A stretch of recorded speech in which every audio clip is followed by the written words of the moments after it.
Posthumous lives of virtual idols in Japan. In Japan, virtual performers occupy a significant cultural space where digital innovation intersects with long-standing traditions of memorialization and identity. The enduring presence of virtual idols, even after their creators retire or pass away, highlights a distinctive model of posthumous cultural continuity that is both technologically sophisticated and emotionally resonant. The memorialization of virtual performers in Japanese pop culture reflects a complex interplay between continuity, fan sentiment, and ritual. Figures such as Hatsune Miku illustrate how digital personas can maintain a life beyond their original creators. As a Vocaloid with no singular performer behind her, Miku exists in a fluid state of co-creation. Her performance is driven by voice synthesis software and a vast community of fans who continuously generate new songs, videos, and artworks. Even when individual contributors step away, Miku remains ever present on stage and online. Fan reactions to the cessation of activity by VTubers or digital idols are often deeply emotional. Studies analyzing fan forums and social media platforms have documented expressions of sadness, grief and loss, akin to mourning a real person.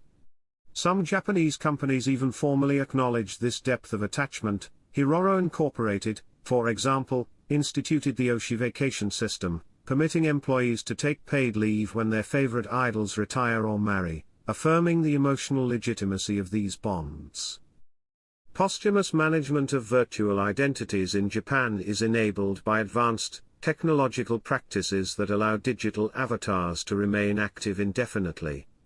Motion capture, augmented reality, and AI tools are used to create lifelike performances and interactions, blurring the lines between presence and absence. An important example is the AI-based revival of enka singer Misora Hibari, whose voice and image were reconstructed to perform posthumously using Vocaloid technology. This application of AI, while technically impressive, also reflects deep cultural reverence, positioning the digital body as both artifact and living presence. Traditional Japanese memorial practices, such as Kyo, have been adapted to include virtual idols. These rituals, historically used to commemorate deceased humans or even broken tools, now offer fans a framework to express grief for retired or deceased avatars, blending spirituality and digital fandom. Ethical issues also emerge in managing posthumous virtual identities. Questions surrounding consent, identity ownership, and commercialization remain unresolved, particularly when the human contributors to an avatar, such as a voice actor or motion capture performer, are no longer involved. As these digital figures generate revenue and influence, the responsibility for managing their likenesses raises significant concerns. While some fans embrace the ongoing use of digital performers, others express discomfort with what they perceive as exploitation of a creator's legacy. Historically, the development of virtual performers in Japan reveals a trajectory of increasing technological and cultural sophistication. Fictional idols in anime, like Lin Minmay from the 1982 series Super Dimension Fortress Macross, laid early groundwork for virtual stardom by achieving real-world music chart success. The 1995 debut of Kyoko Date, a CGI idol created by Hori Pro, marked an ambitious but premature attempt at digital celebrity. The real breakthrough came with the 2004 launch of Yamaha's Vocaloid software and the subsequent 2007 release of Hatsune Miku by Krypton Future Media. Miku's anime-inspired design, synthesized voice, and open-source distribution model enabled her rapid ascent to global popularity. The 2016 emergence of Kizuna AI catalyzed the VTuber phenomenon, introducing interactive virtual entertainers who communicate in real time via YouTube and live streams. These performers, supported by agencies such as Hololive Production and Nyasanji, have developed loyal global fanbases and have grown into multi-platform celebrities. Over time, some virtual idols have transitioned into legacy figures. Hatsune Miku has performed internationally and collaborated with traditional Japanese forms like kabuki, demonstrating her cultural longevity.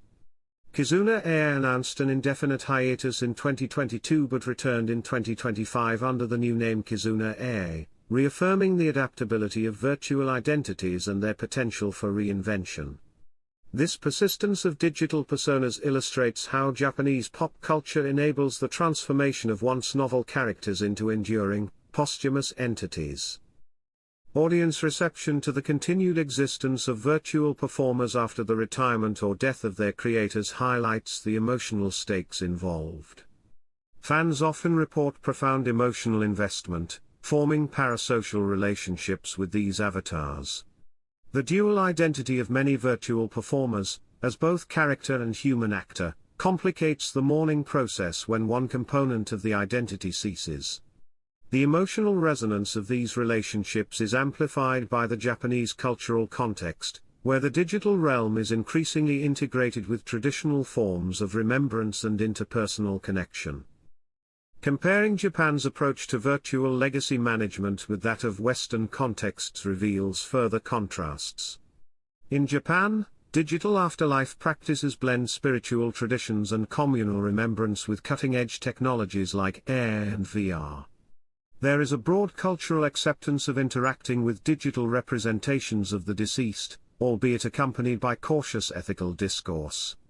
In Western societies, digital legacy management is often framed through legal and privacy lenses, such as GDPR in Europe, with a greater emphasis on individual rights and consent.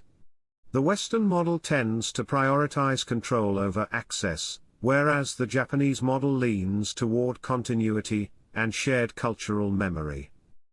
Key examples reinforce these dynamics. Hatsune Miku's open-source platform has allowed her to evolve continuously through collaborative creativity, while her holographic performances maintain her presence in the public sphere. Kizuna Air, despite a formal hiatus, remains symbolically and culturally present, illustrating how virtual identities can retain relevance without continuous activity. These case studies underscore the capacity of Japanese virtual performers to endure as digital beings whose posthumous lives are shaped by technology, fandom, and cultural meaning. In conclusion, the posthumous lives of virtual idols in Japan are the result of a rich synthesis of technical innovation, cultural adaptation, and emotional investment. As virtual performers transition into legacy figures, they redefine the boundaries of life, death, and memory in the digital age. Their enduring presence challenges traditional concepts of mortality and invites continued reflection on how identities, human or virtual, are preserved, managed, and remembered.